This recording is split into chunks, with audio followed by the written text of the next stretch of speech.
I'm starting the YouTube live streaming. Once it is done, I will give you a signal and Okay. then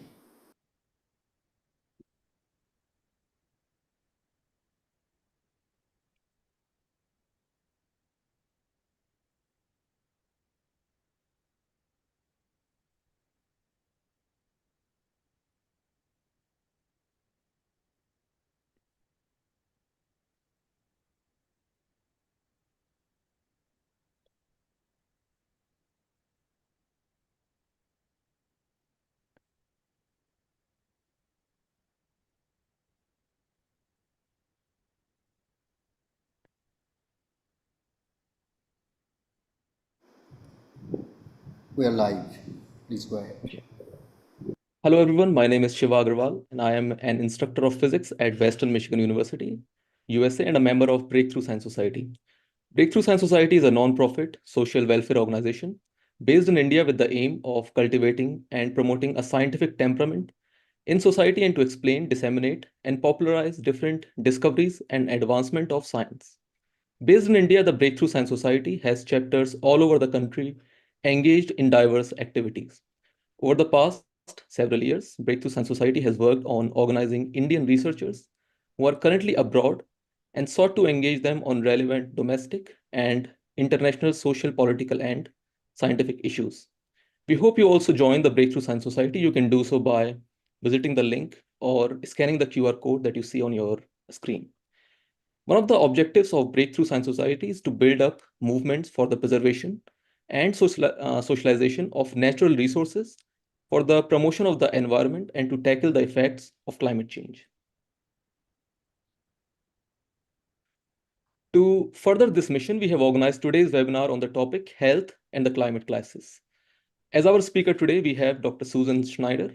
Dr. Schneider is a scientific journalist who obtained her MS in mechanical engineering from Brown University and her PhD in psychology from the University of Kansas. She has taught at Auburn University and was the associate director of the developmental psychobiology laboratory at Florida International University. Currently, Dr. Schneider is a faculty member at Western Michigan University. Dr. Schneider is deeply committed to environmental issues and has focused on topics related to sustainability and climate change. She is also an avid book reader and the author of the award-winning book, The Science of Consequences. This is the webinar schedule. So our speaker's presentation will be 30 to 35 minutes. Then we will have question and answer session of about 40 to 45 minutes, which will be moderated by Dr. Shivi Saxena and Dr. Moinak Mandal. And then the concluding remarks, which will be around 5 minutes by Dr. Madhulika Rai. Some of the webinar's rules, please keep your audio muted and video turned off unless you are asked upon to ask a question. And please do not use any Zoom annotation tools during the webinar. And be respectful toward all the participants and the speakers. And any violation of the webinar may result in removal from the webinar by the moderators. So we thank you in advance for taking the time to attend this webinar. We would also like to thank our speaker, Dr. Susan Schneider, for agreeing to share her insights with us today. Without further delay, let us begin the webinar. Oops. So I will stop sharing.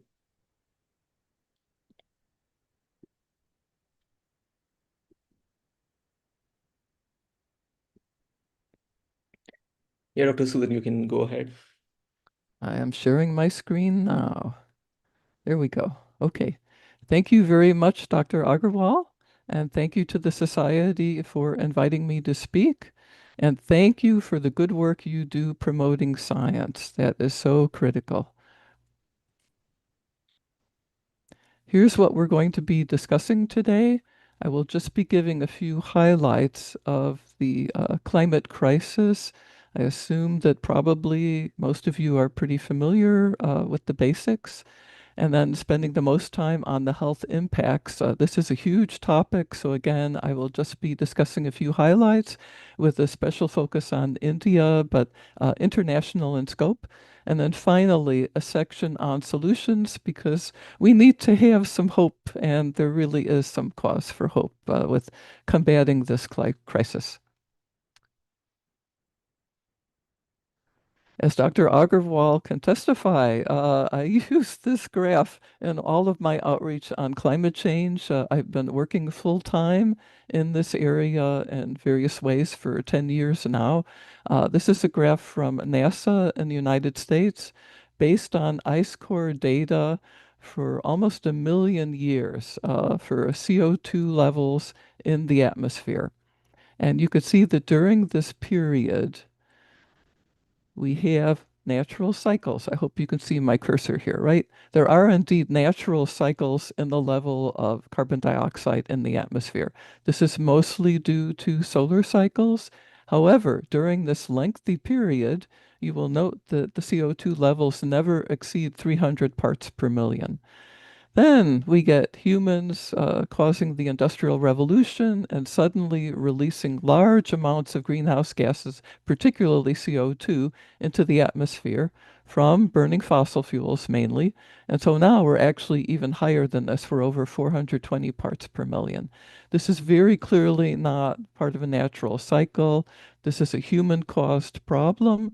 It will be a human-solved problem as well, ultimately. And there's a lot of other evidence showing that it is caused by humans, which I don't have time to go into, but I will show you this graph also from the US, NOAA's center following temperature changes.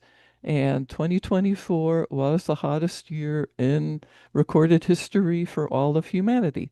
2025 came close. I believe it was the second hottest year. This graph is a snapshot of temperatures for October of 2024. You will note that the red indicates record warmth, and that includes parts of India, parts of the US, parts of many other areas. And the hot pink here, that's most of the rest of the planet. That's indicating much warmer than average, and that's almost everywhere. And we're seeing this again and again. Lots of temperature records being set and then being reset as, in fact, we see climate change.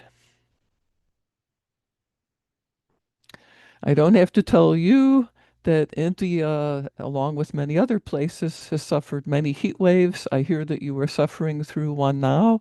I happened to come across this one because it was in the NASA database, and just 50 degrees centigrade in Jacobabad, I hope I'm pronouncing that right, in June of 2019, and high 40s in Celsius across most of northern India. This is really a dangerous level of heat. At 122 degrees Fahrenheit, that is dangerous for older people, people with health conditions, young children, people working outside, such as in construction or agriculture. And yeah, we're just seeing more of this again because of climate change. Very frightening. Okay. This is a graph from the most recent detailed report from the Intergovernmental Panel on Climate Change, which is the main international group of hundreds of scientists, climate scientists of all kinds, again, around the world. Climate Hello? change. Okay. This is, hello? This is a graph covering global greenhouse gas emissions since the year 2000. This year, 2023, this assessment report is from the most recent detailed report from the IPCC. They only put out specially detailed reports about every 5 or 6 years. The next one is due in 2029. So let's look at what's been happening with global greenhouse gas emissions then since the year 2000. Still going up. At the time that this report was released in 2023, the expectation among these scientists was that we would reach a peak in 2024 or 2025, and that we would be going down by this year, 2026. I am sorry to say that has not happened, as I'm sure many of you are aware. One of the reasons is data centers. which use huge amounts of power. There's other reasons as well. There is good news here, though. This is going to be a good news, bad news talk, right? There's certainly plenty of bad news, but there's good news too. And the good news is that clearly the rate of increase has slowed down drastically.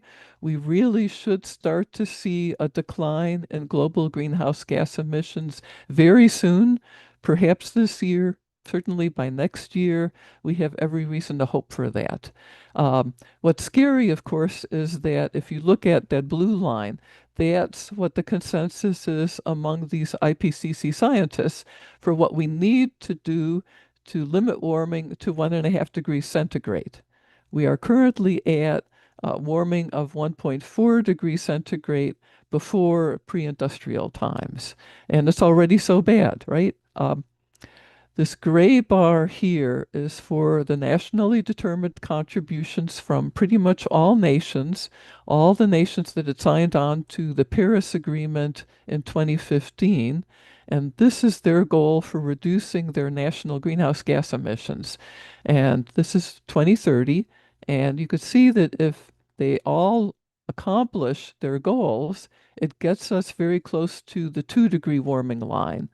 That's certainly hopeful, but believe me, if you know about the impacts to be expected at that level of warming, we really have to hope that we do not get to that level. The closer we can limit it to 1.5 degrees centigrade, the better. What that corresponds to compared to 2019 is a 43% cut by 2030, which of course is only 4 years away now. Most scientists think it's going to be very difficult for us to reach that. However, again, if we exceed it, if we can keep it to 1.6 degrees, again, huge benefits. The sooner we cut back, the better. On the right, this pie chart is showing all of the global sources of greenhouse gas emissions according to the IPCC. This pie chart looks different in the United States, where transportation is the biggest sector at about 28%. The lesson here is that pretty much everything people do has a carbon footprint, produces greenhouse gas emissions. This is one of the reasons this is such a wicked problem, is that there's not just a few solutions. There's all kinds of changes that we need to make in our economy and the way we live around the world in order to address this crisis effectively. The proper comparison across nations has to take into account the very different population levels. So we look at the level of metric tons of CO2 equivalent, which includes methane and the other global greenhouse gas emissions, per person per year. And India's level is quite low by global standards at about 2 tons. However, developing nations are even lower. They are less than 1 ton.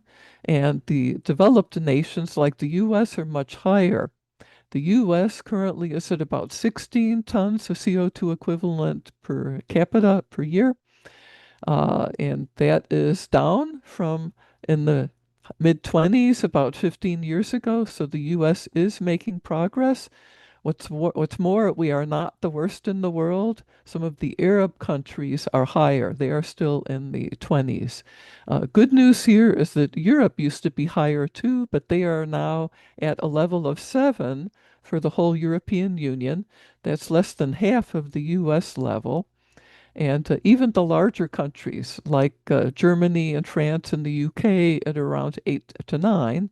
So they have really made a lot of progress, even though they are still so much higher than India's level. In the case of India, of course, we have to note that India is the most populous nation in the world with nearly 1.5 billion people. So even though India's greenhouse gas level per capita is so low, because it has so many people, it is the 3rd largest national emitter after the US, which is still the highest, and then China. So what happens in India is absolutely critical. both for India itself and for the whole world. If you can have a green transition to a higher standard of living, clean energy, better methods of agriculture, sustainability, then you will be helping to lead the world to what we hope will be a bright future ultimately for the next generations. And we have a lot of help in achieving this great transition. The book on the left just came out last year, and I just finished it a few weeks ago. It is by an Indian, Ani Dasgupta, who is the current president of one of the largest nonprofit organizations in the world working on climate change, the World Resources Institute. And if I could see you, which I'm afraid I can't with the Zoom setup, I would be asking how many of you have heard of it and are familiar with it. I hope that many of you are. The World Resources Institute has been around for many decades. It works mainly on climate change. It has headquarters not only in the US and Europe, but in India and a variety of other places.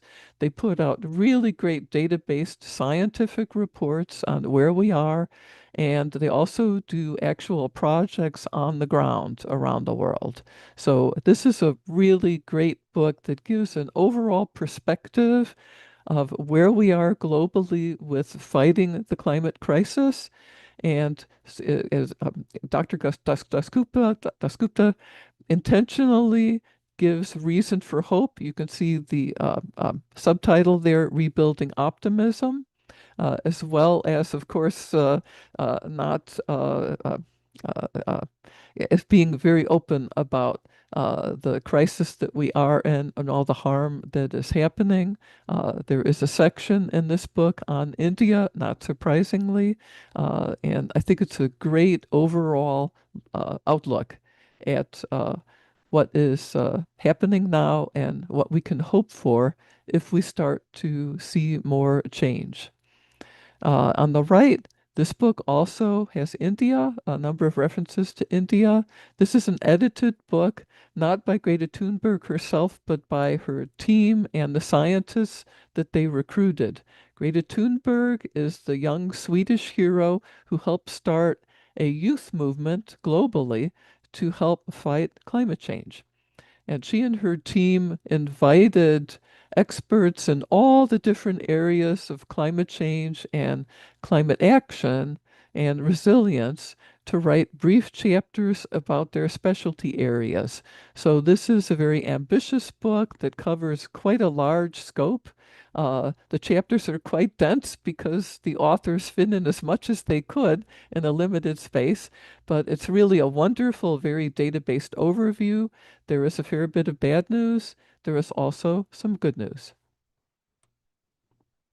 Oh, I should mention also at the bottom there, I have long maintained an annotated list of 50 to 60 of my favorite books on climate change and sustainability. Uh, I update it about every 2 months. You can always access that list at my own book website. There is a climate change webpage, and the link is right at the top there for anyone who's interested in that. There are so many good books on all aspects of this topic. These are wonderful resources. And here are two more before we go on to health. The one on the right includes a section on India. This one is kind of a frightening book, frankly, but it's so important to know about. India's having a heat wave now.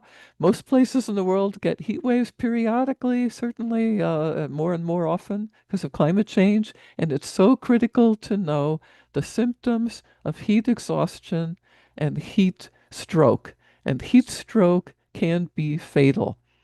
This is a very data-based book that provides a lot of the science about the effects of heat on humans, but it also intersperses human interest stories about the resilience, what cities are doing to make them more livable during a heat wave, and stories of people who survived heat waves or who did not, and people who are trying to educate the public, and it's just, yeah, very well done. On the left, a much more hopeful book. This was a big bestseller in the United States in 2017. It does include an international perspective, um, and it covers 80 current and 20 near-term methods to bring down greenhouse gas emissions globally. The text has nice color photos and human interest stories from around the world. In the back and the appendix are all the data. There's a very useful website, and there's a drawdown project, which probably is operating in India. I wasn't able to confirm that. Some of you might know. It is certainly operating around the world to help implement these solutions. More on the solutions at the end of this talk, but for now, let us go to the health impacts. I've read several books on the health impacts. This was the best one, even though it's by a pediatrician who focuses on children. The impacts that affect children also affect adults, of course. So the main categories are these, and I'm going to be giving examples of all of them. And this includes, of course, psychological health. The main categories there are these. Um, I also want to say a little more about this book too, because again, I've read some others as well. What I like about this one is that it's very readable. All the science is there. She's got a great notes section, but she intersperses the personal stories, just like Jeff Goodell does in his book about heat waves. And so it really brings it home when she herself has worked in countries other than the US. Does have some international scope, and seeing the suffering of these children after a flood, for example, or suffering from air pollution caused diseases. These are children. It is really very powerful. I think anyone who reads this book is very likely to be influenced, to become more motivated to take action on climate change.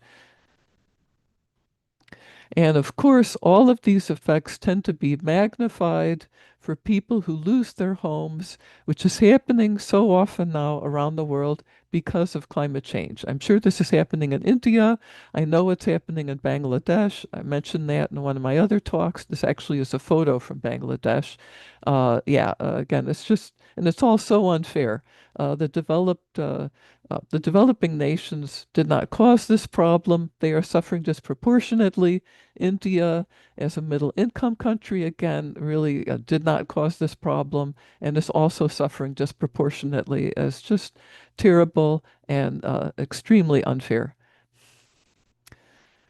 Okay, going to the effects from flooding and the infectious diseases that become more likely as a result.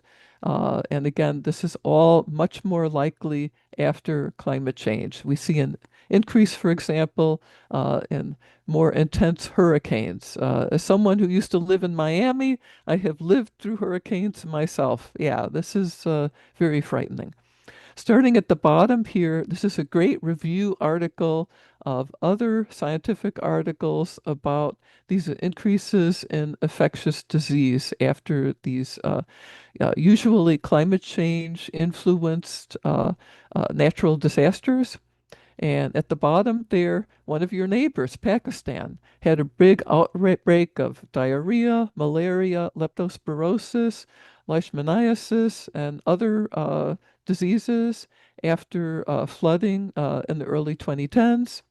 Above that, we have cholera in Yemen, and then malaria and diarrhea in Mozambique, leptospirosis again in the Philippines, and then the developed nations are not immune to this, right? Obviously, they've got many more financial resources. They are more able to cope with these infectious disease outbreaks. But after Hurricane Katrina in the United States in the early part of this millennium, they saw a widespread outbreak of gastroenteritis. So many people along the Gulf Coast, like in New Orleans, had to evacuate, and they just didn't have access to clean water sometimes.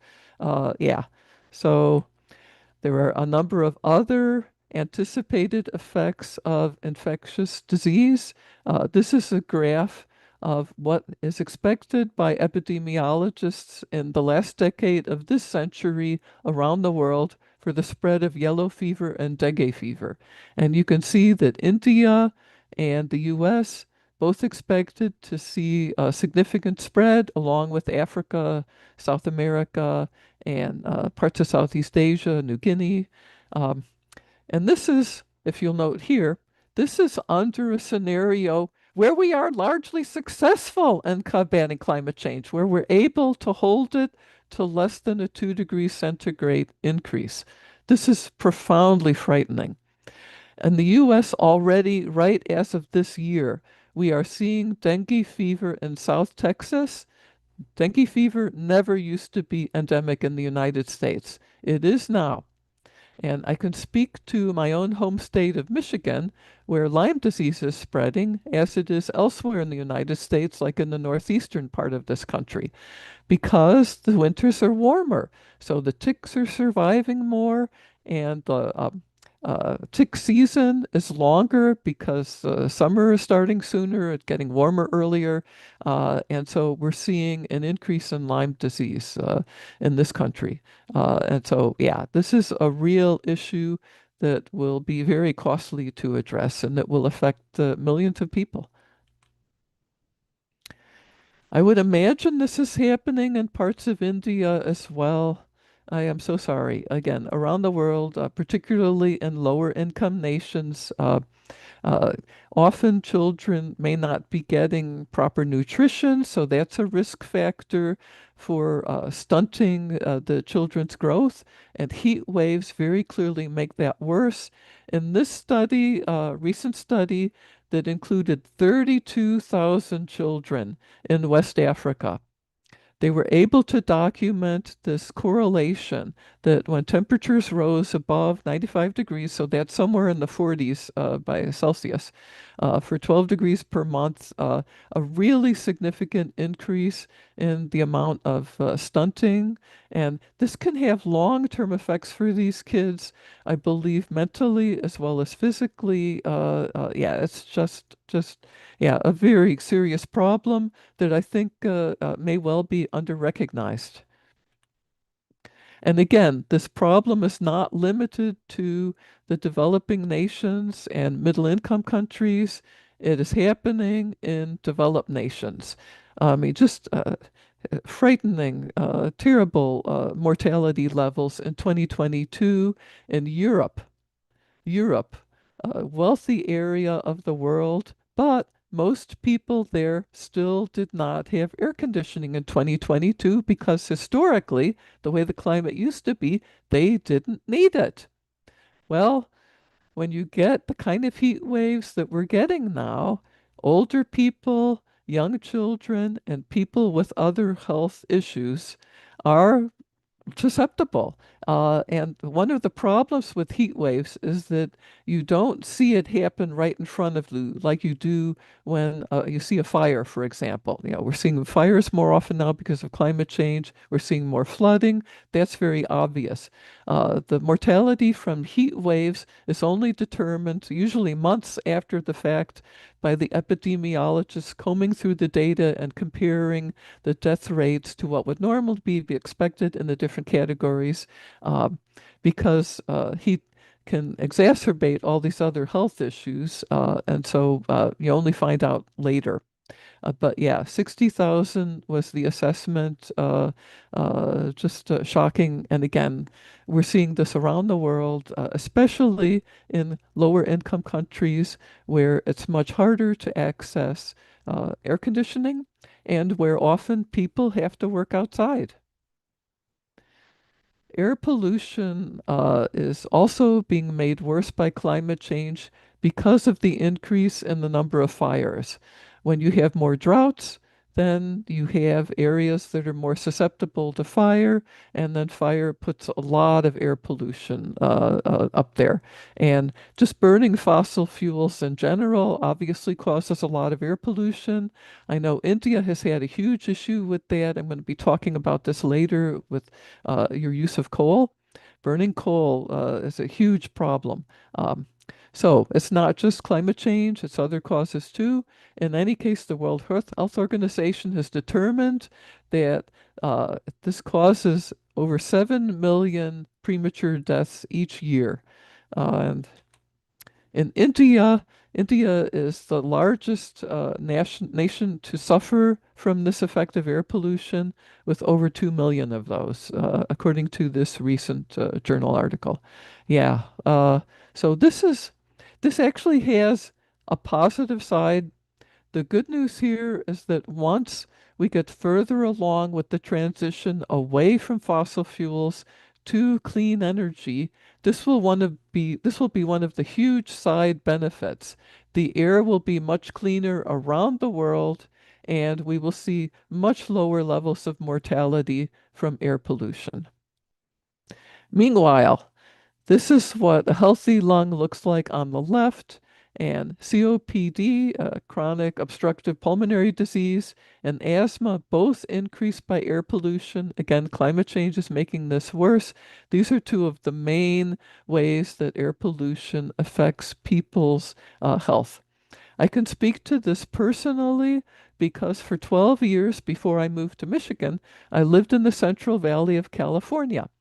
While it's way better than the worst areas in the world, like I know parts of India have been really dealing with bad air pollution for years. Still, by United States standards, the Central Valley has historically had the second worst air pollution problem in the country. Routinely seeing high levels of particulates, for example. And so after 12 years there, uh, never having had any kind of respiratory problems before, I had an asthma attack. And it's because I was breathing polluted air for 12 years. Yeah. Again, and I had I'm much privileged compared to other parts of the world, such as parts of India, where the air pollution is a lot worse than in the Central Valley. But I can kind of relate here directly. Uh, I had friends and relatives who have had asthma long term. This is the reason I moved. I moved to Michigan because it has cleaner air. There were other reasons too, but that was really one of the main reasons. Yeah. Okay, and here is a recent report from the prestigious British medical journal, The Lancet, on the effects of climate change on health in India. I will let you read this description from one health researcher in Delhi.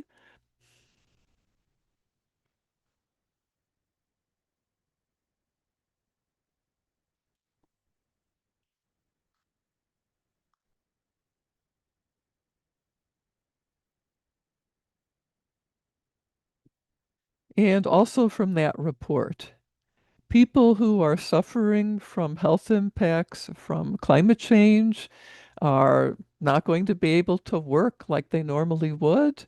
And if you work outside, such as in agriculture and construction, you are very likely to get sick from heat exposure and to have to cut back. And so this is a huge economic issue.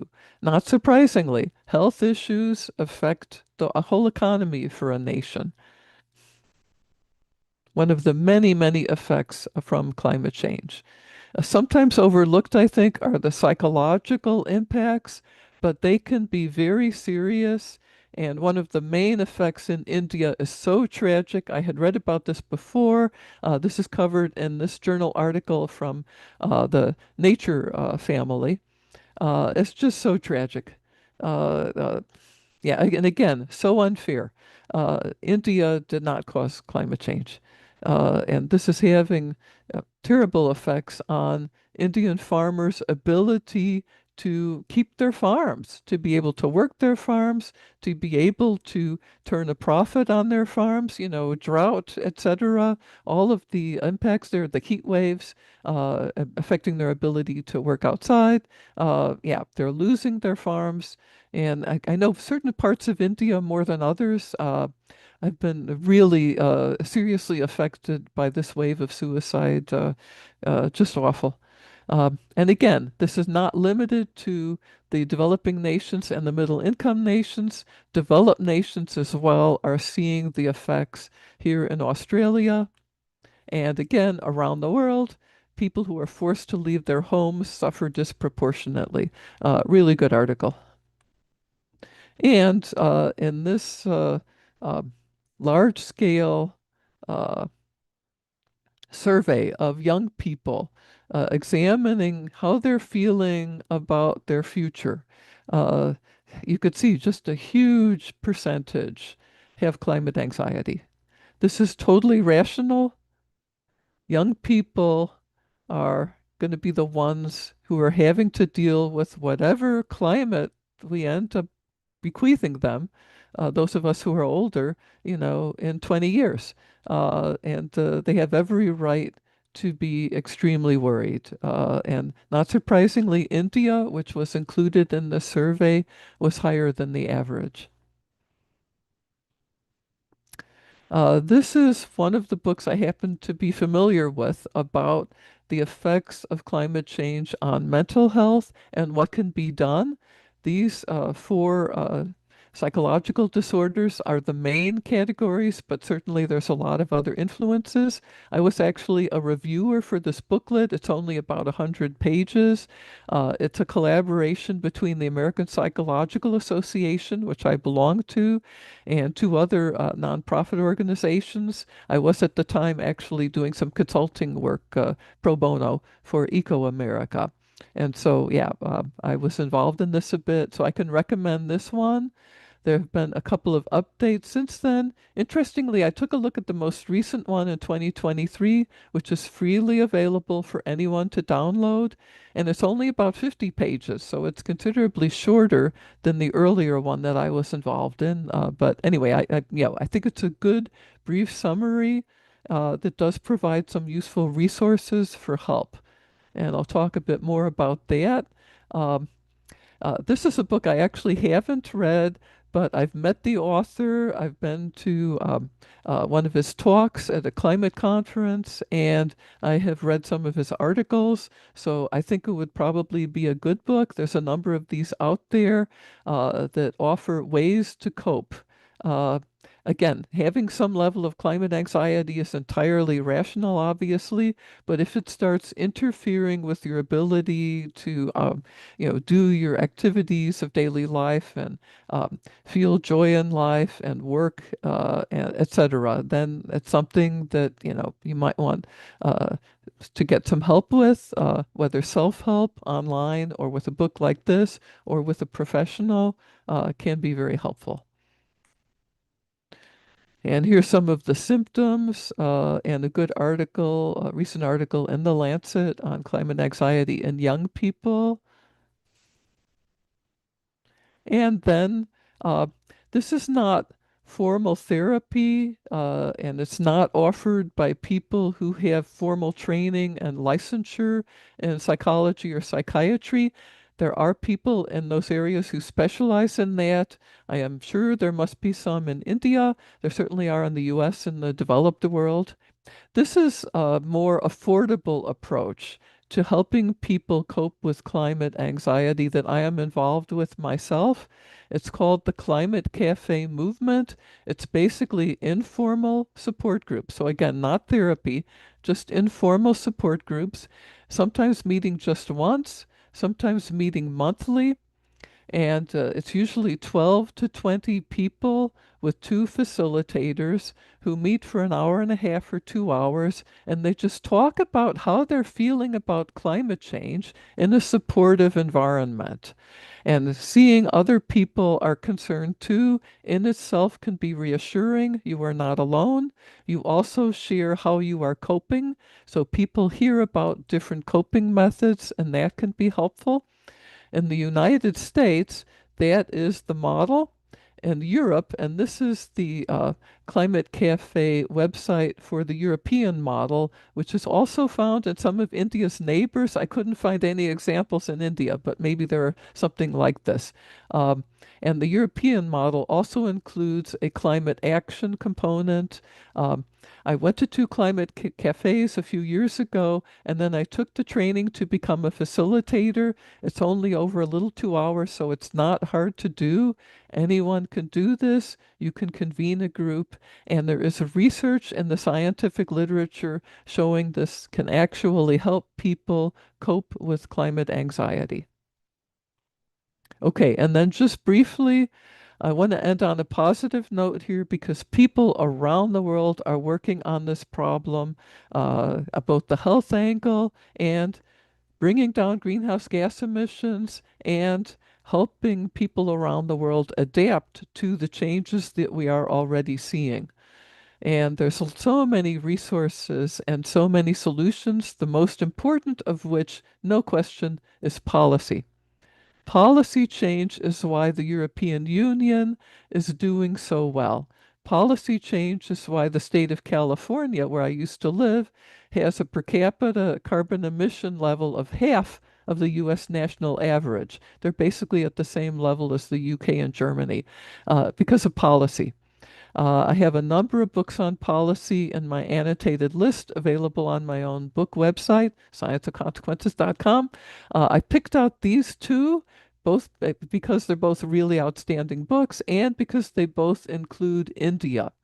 So several examples from India here. Uh, there's so many good policy initiatives that have already made a difference. These books are both very readable and they have great suggestions and highly recommended. And you have, of course, a lot of people working on policy in India. In that book I mentioned previously, The New Global Possible by Ani Dasgupta, the Indian who leads the World Resources Institute, he highlights this movement, the Ragiri movement. I hope I'm pronouncing that right.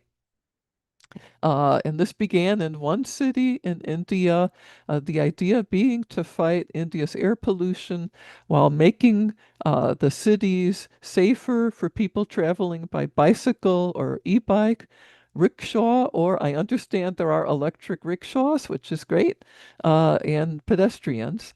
And it is found in most Indian cities now, I am informed. Uh, and Ani Dasgupta considers this India's largest urban movement, which is wonderful. I'm sure many of you know a lot more about this than I do. There's more information about it, among other places, on the World Resources Institute webpage for India there at the bottom. Very encouraging. In addition to policy, a very significant solution is community level action. This is the level that I have been most involved with over the past 10 years. Because if you get one person to change and to start living more sustainability, that's great, but it's only one person. If, on the other hand, you get a whole school district or a whole local city government or a local business to change and to, become more energy efficient, encourage use of public transit or bicycling to work, cut back on eating meat, all these things that we need to do, right? Then you're influencing a large number of people at one time. That really adds up. So community level action has a number of successes around the world, including in India. And around the world, there are nonprofits and success sharing networks. And I'm familiar with some of these organizations, in particular Citizens Climate Lobby, which is international, and ICLEI, which is also international. Some of these I am not familiar with, and I hope I made good choices just picking these off the web based on other recommendations and their websites. Again, those of you on this call will know a lot more than I do. The idea here being that we don't need to reinvent the wheel. These networks, like the one at the bottom for green universities, they share what has worked. You can take what another university or business or city has done that has demonstrably produced change, where there's a lot of data and support, and then you can use that as your model. And then, of course, nonprofits, non-governmental organizations, NGOs are doing a lot of good work in this area as well, both with policy and with the community level change. And I'm going to end with just a few more slides on what gives me the most hope of all. And if anything's going to save us and keep us from really catastrophic levels of climate change, I think it will be this, that the cost of renewable energy has gone down so much that now around the world it is the cheapest form of energy, almost without exception, from what I read. And you could see here, the huge decline in the cost for solar energy. Solar and wind just so cheap now that we are seeing India now, already back in 2024, according to this great book from last year by climate hero Bill McKibben, was going to be exporting solar panels. Wonderful. I hope that that happens. Um, and India can do all these other things that will help. And at the bottom there from Bill McKibben's newsletter, The Crucial Years, which comes out about every 2 weeks, I think, and which is free, that for the first time last year, fossil fuel generation in India, including coal, actually fell. That's because of the rise of renewables. It's so encouraging. There really is some hope. And for the sake of so much, including people's lives and people's health around the world, let us hope that we can make progress as fast as possible. Because if we do, we can come out the other end of this transition, and the younger generations can have a livable future to look forward to. Thank you very much. Thanks, Dr. Schneider, for your insight into this very important topic of health and the climate crisis. I will now hand over the program to Dr. Moinak Mondal, who is a postdoctoral associate at Corrent Institute of Mathematical Sciences, New York, and Dr. Shivi Saxena, who is a postdoctoral researcher at Indiana University, USA. Thank you, Shiva, for the introduction. It was a wonderful talk, Susan, and we have so many questions coming to our chat. I think I'm gonna read out the last question that I feel the most relevant. It was asked by Anmesh. Thank you very much, Susan, for your wonderful talk that not only shows the pitfalls, but also rays of light that will lead us to the end of tunnel, should we be able to act on them. So my question is this: considering Susan Sontag's idea that the conception and vocabulary around an issue like war against disease in hers influence how we interact with it, to still see humans as part of nature rather than dichotomous entities in influencing our discourse on the climate crisis, and how might we improve on this count to act better individually as well as collectively towards a better world. Okay, and I'm sorry to say that I didn't hear the middle of that, Dr. Mondal, but it had to do with nature-based solutions. Did I understand that? I think so. It's a long question, but I think the essence of it is how might we improve to act better individually as well as collectively towards a better world. Okay, and I'm looking for the question. It's in the chat. Yes. Okay, yes, yes, I see what you mean. Yes. Yes, okay, exactly. Right. Yes, seeing humans as part of nature. I could tell you in the United States at any rate. Yeah, thank you for that question. Very thoughtful. Certainly we need to work collectively. And of course, we have a biodiversity crisis as well as a climate crisis. In my other talks, sometimes I include mention of that, right? But yes, we are, of course, part of nature, and we're seeing this partly because of the climate crisis. Uh, we need to, you know, reforest, right, and halt the deforestation that's still happening in many places around the world. Um, we need to uh,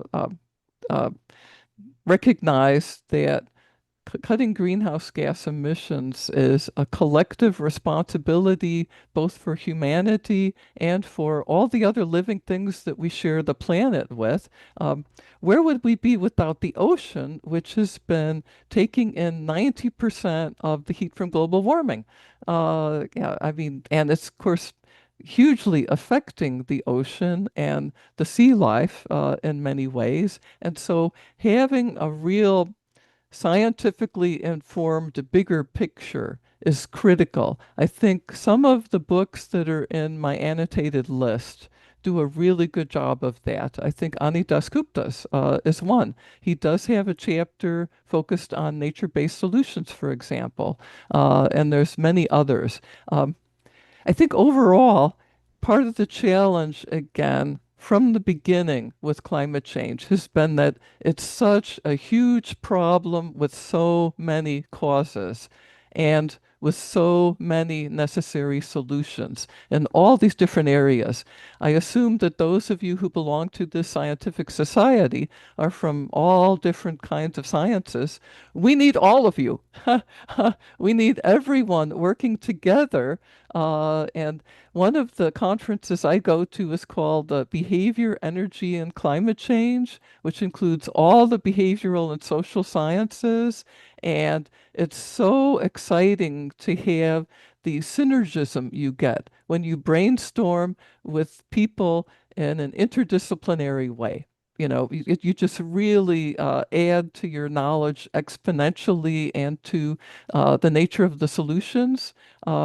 And then taking one step back from that, because of all the work that's been done on this over the decades in all these different areas, we have the solutions. This is one reason that I'm kind of glad that I ended up in the behavioral sciences after being an engineer at first, because the more technology we get that helps us address the challenges, the better.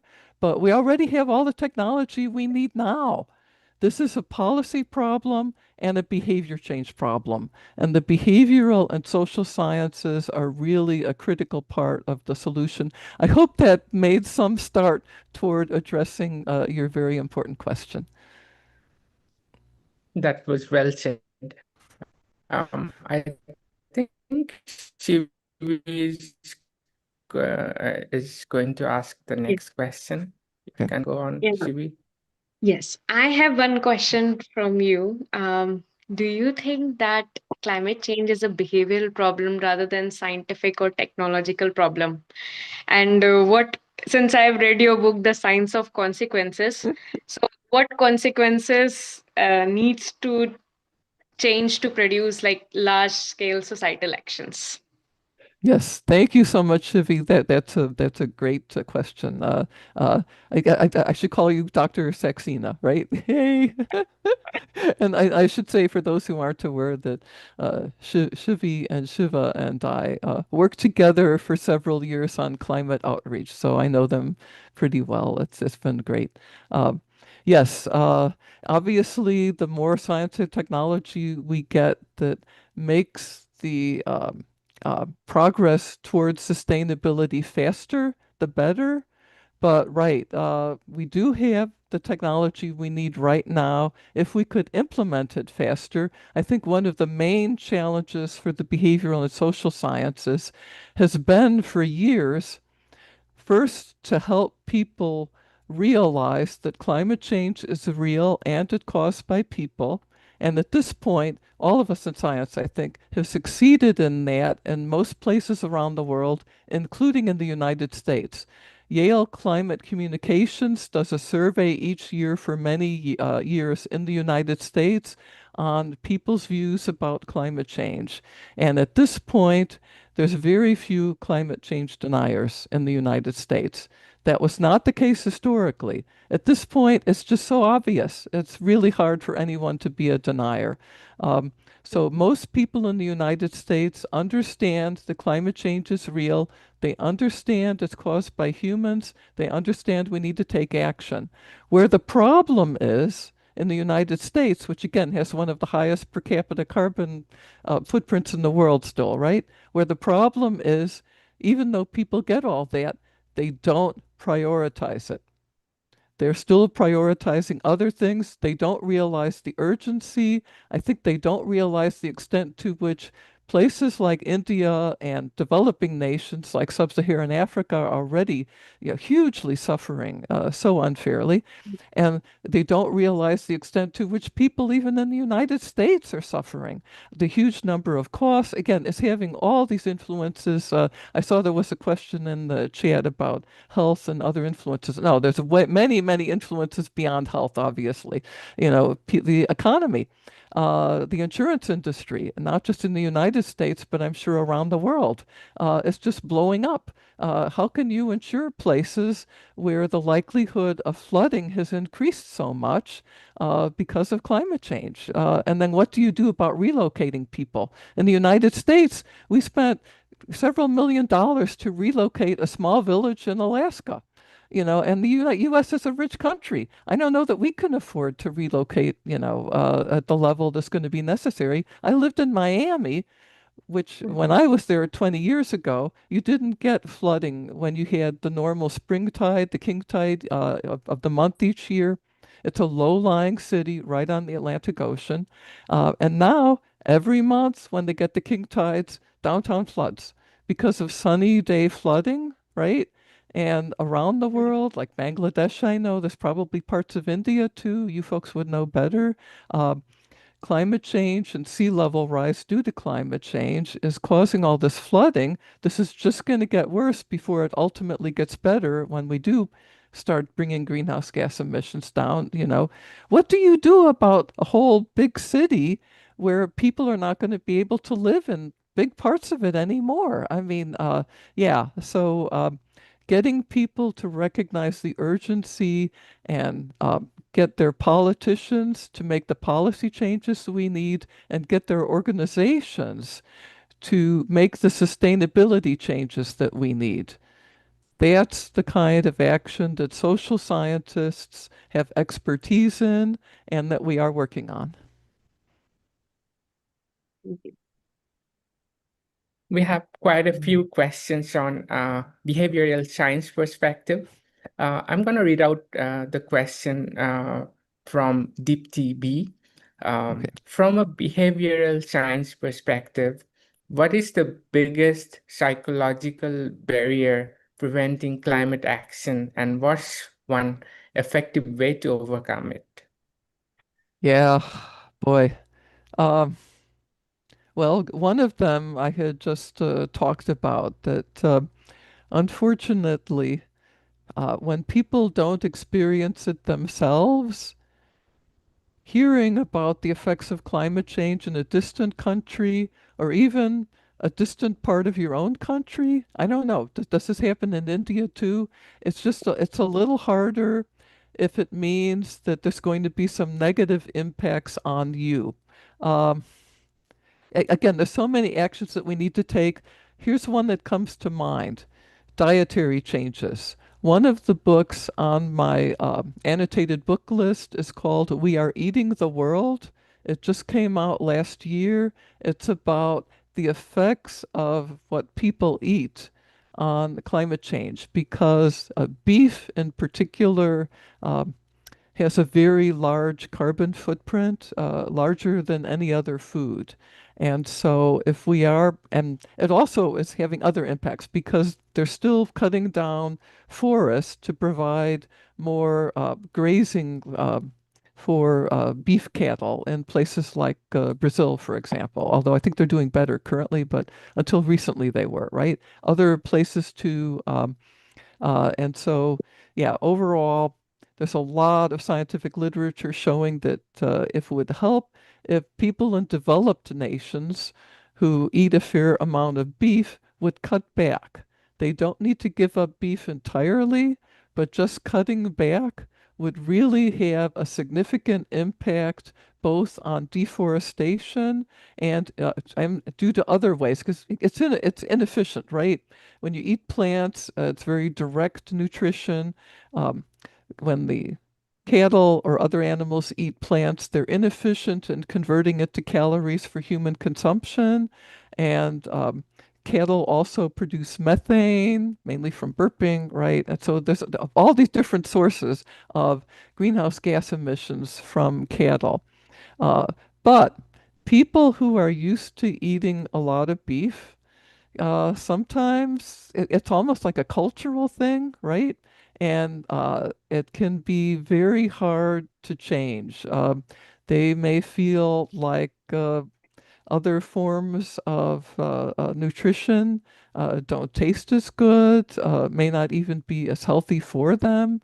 There's a lot of misinformation out there, like there is about climate change in general, right?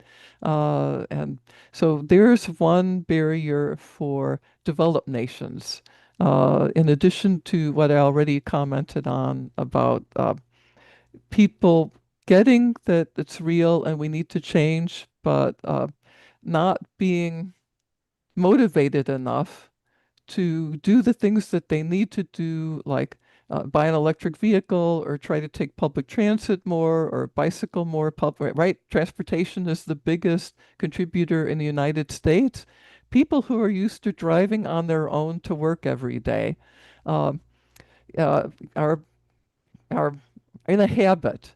Habits are psychologically very difficult to change. Look at people, right, who smoke, right, or have other harmful habits, or don't have the habit of exercising enough. If you get into the habit of just sitting a lot, it can be hard to start exercising more.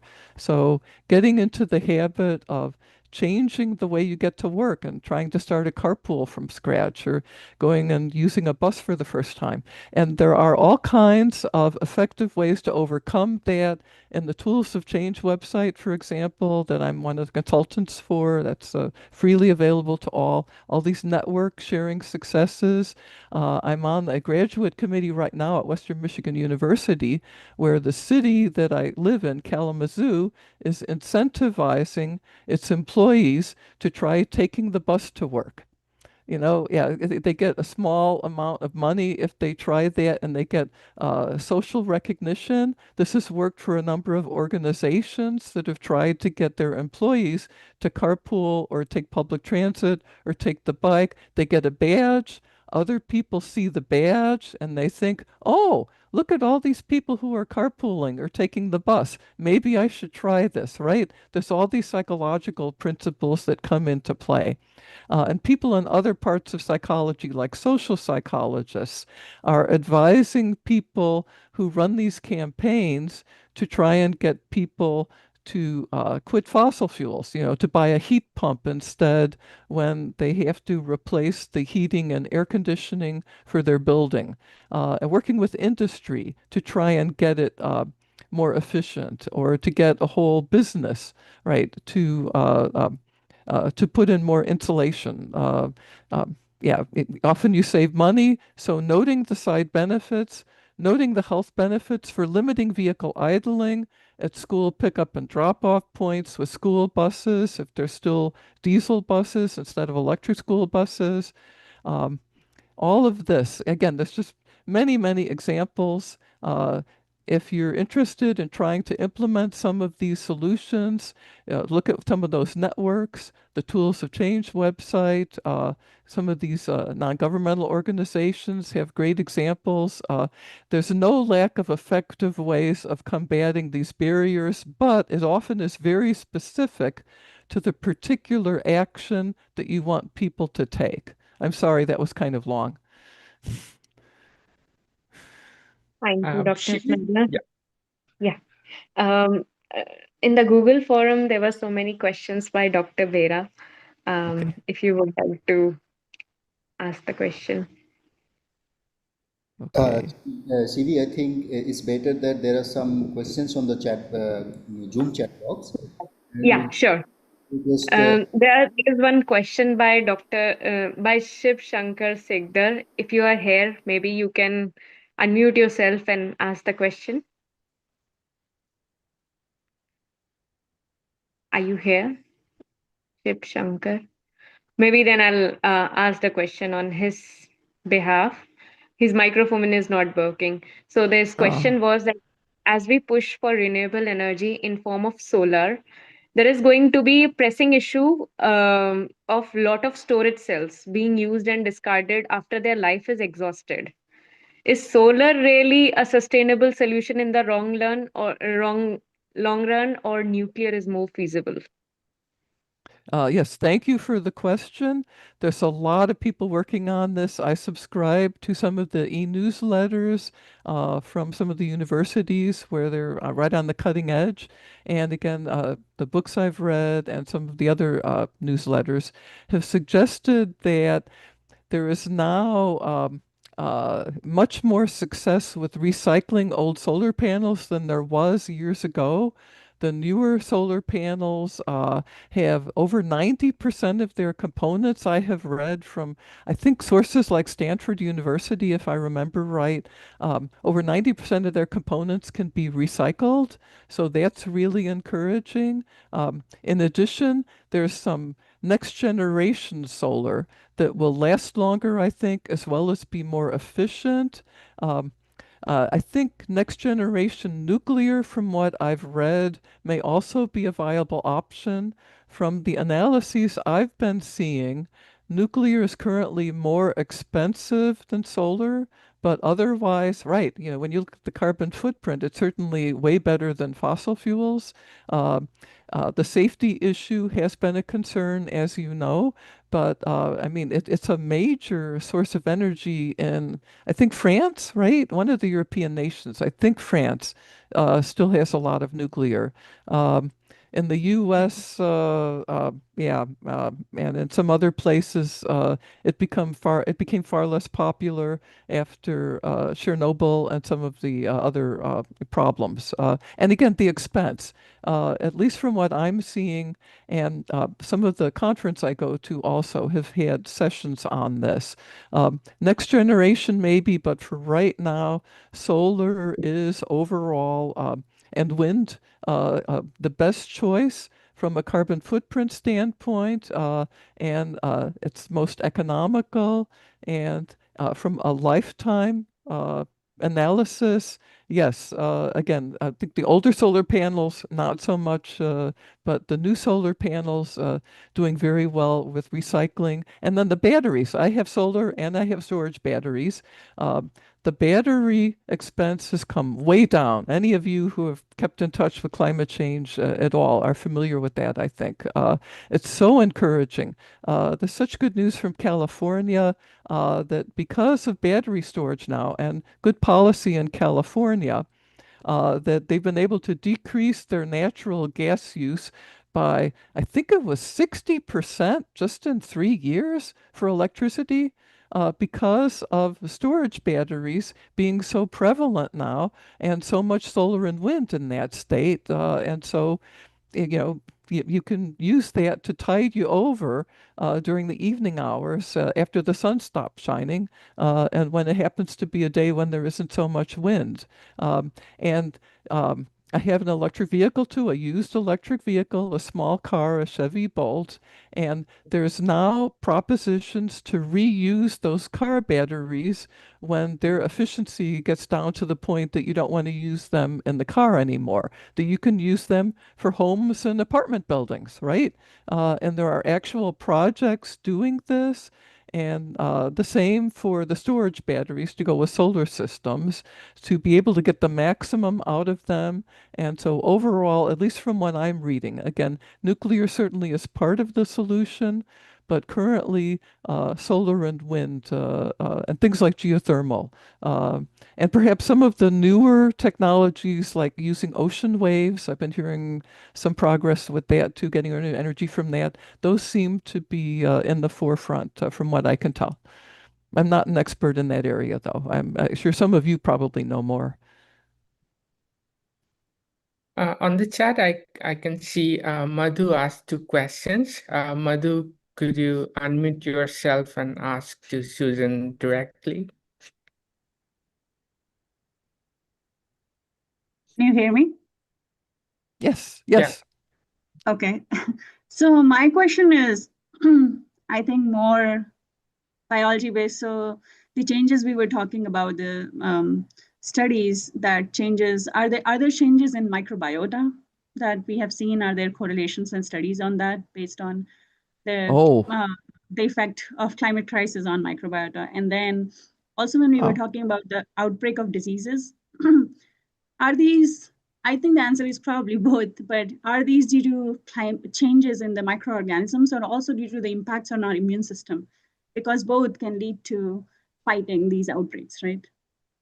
Yes, absolutely. That's a really good question. Thank you. Um, yeah, I would only have learned about that incidentally, I'm afraid, with the microbiome, so I really don't know. But as to the infectious diseases, right? Uh, Warming planet, the whole ecology changes, right? I work more with birds myself. I have a talk I give on effects of climate change on birds, and I know that there's been a lot of changes in bird migration patterns, for example, and nesting habits and distribution. I'm sure that's happening in India as well. It would be surprising if we aren't seeing effects at all levels of the ecosystem. Maybe someone on the call would be able to answer that more than I can.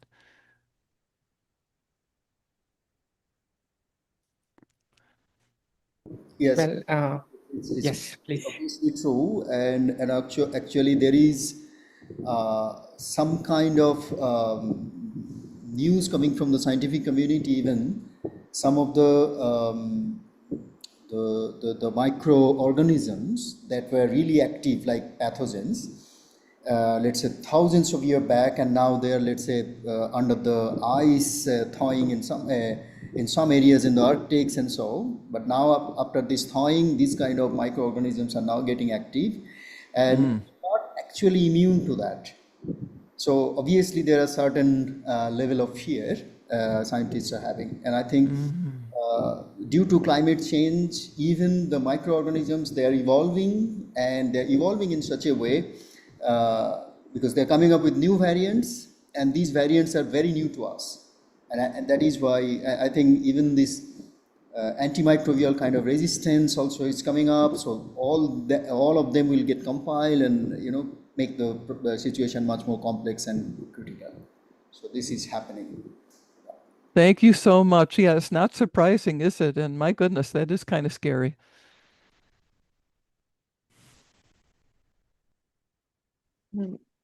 Next question we can take from Dr. Um, uh, Mukhopadhyay. Um, the most important problem working against effective climate action is political. What is your take Yeah. on this idea? Yeah, absolutely. I've been lobbying politicians on this issue for decades. And in fact, I've just did some lobbying in May in our state capital on this issue, right? And an organization like Citizens Climate Lobby, which is in India, that was in my list, is nonpartisan. And so they lobby on climate action for whatever goals in each country seem to be the most important for getting greenhouse gas emissions down, right? And so uh, that would be one way to go. I mean, overall, we're more effective if we work together, right? If we collaborate with other organizations, you don't have to agree with them on everything as long as you have some common goals. And in democracies, if there's enough people, making their voices heard, then the politicians should respond. In other nations uh, where they're not democratic, well, Uh, China isn't, but China is a leader. China has benefited economically and is doing so much with solar and with wind now too. Um, yeah, so politically, uh, in democracies, which of course India and the US are, I would say, right, take advantage of all the levers there and work with other people at the local level, the state level, and the national level and internationally, if you can, for that matter, too. And that would be the best way, I think, of getting the political change that we need. And actually volunteering for politicians who've shown that they can be leaders on climate action. That obviously is another way in democracies. I have a similar question on this note. I want to ask you, Susan, human beings are notoriously bad at prioritizing the future over the present, right? Yeah, And the concept known as delay discounting. yeah. Yes. And this So climate this crisis. sabotages both personal health. We can't instantly evolve past this trait. Yeah. So my question is, how can we redesign our local communities or healthcare system to make the delayed reward of a healthy, stable planet feel immediate and rewarding? Thank you. And I'm sorry you dropped out in the middle of that question, but I got most of it. Yes, delay discounting was first, in fact, investigated, I think, and quantified in my own field. The hyperbolic delay discounting equation comes from a colleague of mine in behavioral psychology. So I do know a fair bit about that. I have friends who are currently working in that area and applying it to climate change. And there's a number of ways that we can bridge those delays. And one of the best is to look for side benefits because you're right. There's just so much evidence in animals and as well as in people.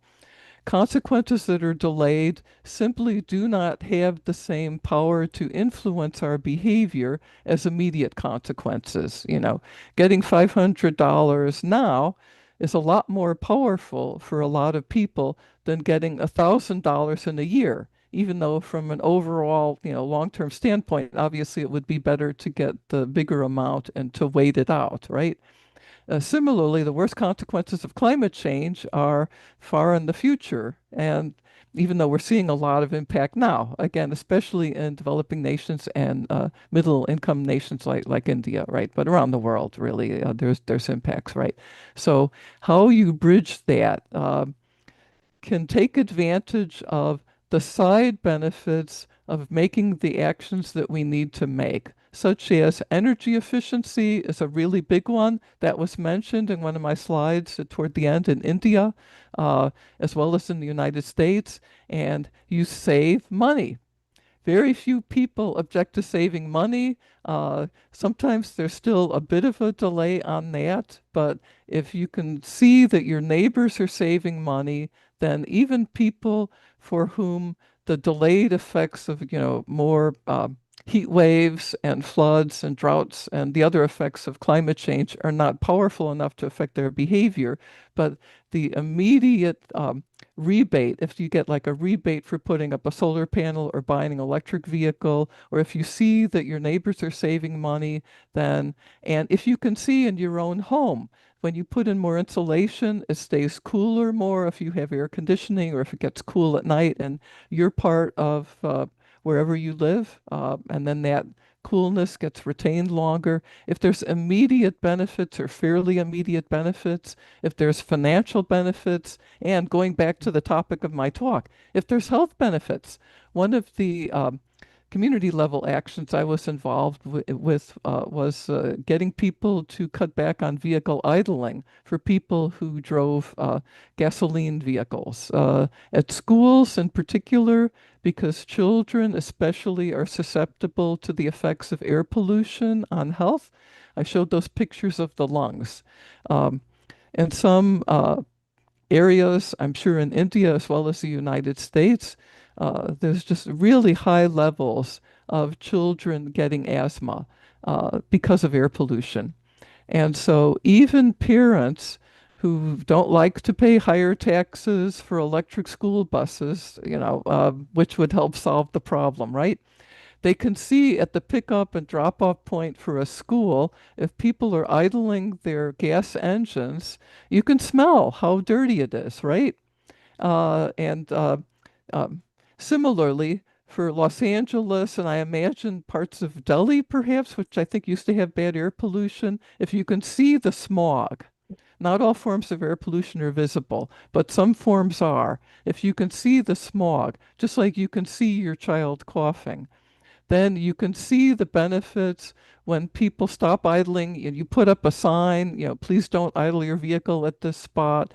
And people are getting, sick from the air pollution, like in Los Angeles. I saw a documentary about this. And so there was a population, a public-driven effort to clean up Los Angeles air because everyone could see it was dirty. Everyone could see the health impact. And that was a fairly immediate benefit when, in fact, they started putting in anti-pollution regulations in Los Angeles. And so anything like that with a more immediate benefit can help to bridge that.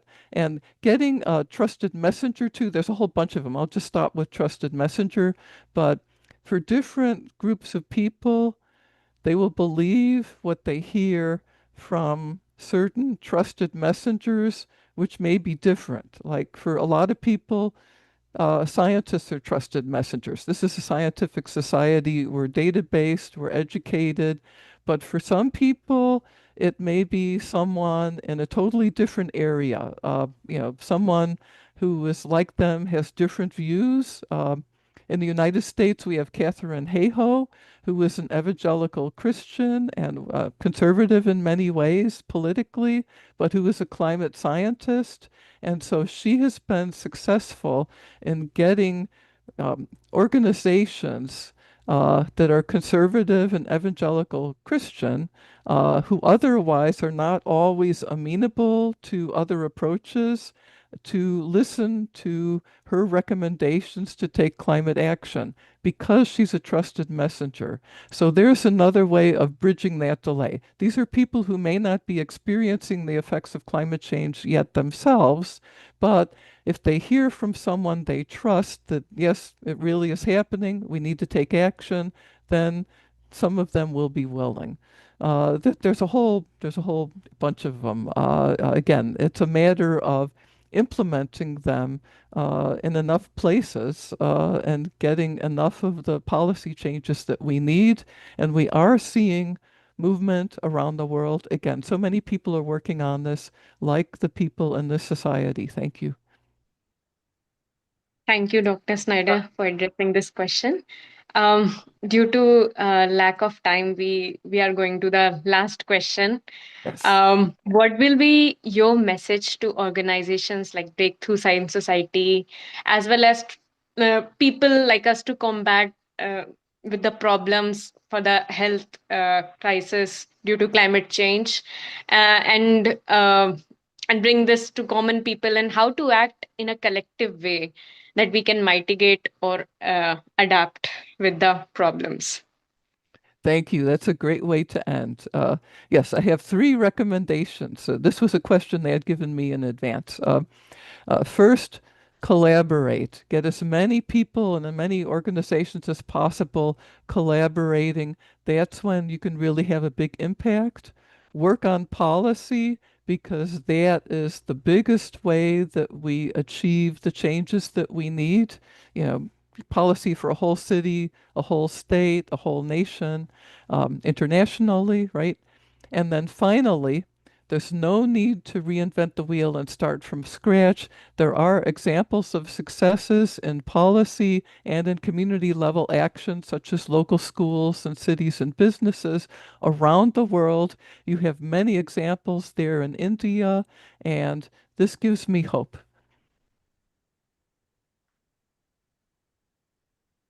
Thank you. So now we can go ahead with Madhulika Rai for the vote of thanks. She's a postdoctoral fellow at the University of Colorado Anschutz Medical Campus to deliver vote of thanks. Over to you, Dr. Okay. Rai. Thank you, Shivi. So, first of all, on behalf of the Breakthrough Science Society Abroad chapter, I would like to extend my heartfelt thanks to the speaker. Susan, thank you for joining us today, taking out time.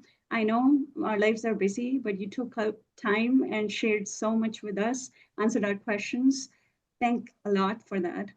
Thank you for your insights and your expertise. I also thank all the participants for being part of this important discussion.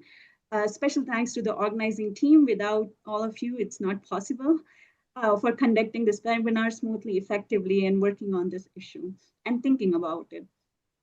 Yes. So I will just briefly say at least what I learned today is our speaker, Dr. Susan, laid out clearly that climate change is taking a real toll on both physical and mental health, and we need solutions for these. Carbon dioxide levels we saw that are way above the normal levels per NASA, and 2024 was the hottest year in record, she showed. Emissions need to come down, the effects are already here, more wildfires, more flooding, and serious hits to biodiversity. It's also driving diseases with outbreaks like yellow fever and dengue in the US that were not seen before, linked to shifting climate patterns.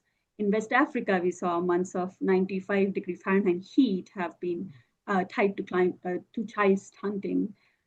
And the mental health impacts is just as real, rising suicide rates among Indian farmers, very sadly, hit by heat-driven crop losses, plus a broader global increase in climate-related mental health struggles.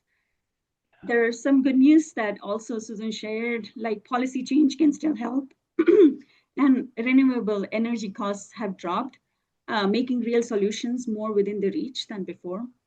So on our personal level, what can we actually do? I think we talked a little bit about that too. Beyond making lifestyle changes that can cut on carbon footprint, we need to raise our voices, stand up for the environment and climate, defend science and research, and push back against pseudoscience. This is a movement and it needs you. We appeal to all members of the audience to join us in this initiative and take up membership of the Breakthrough Science Society.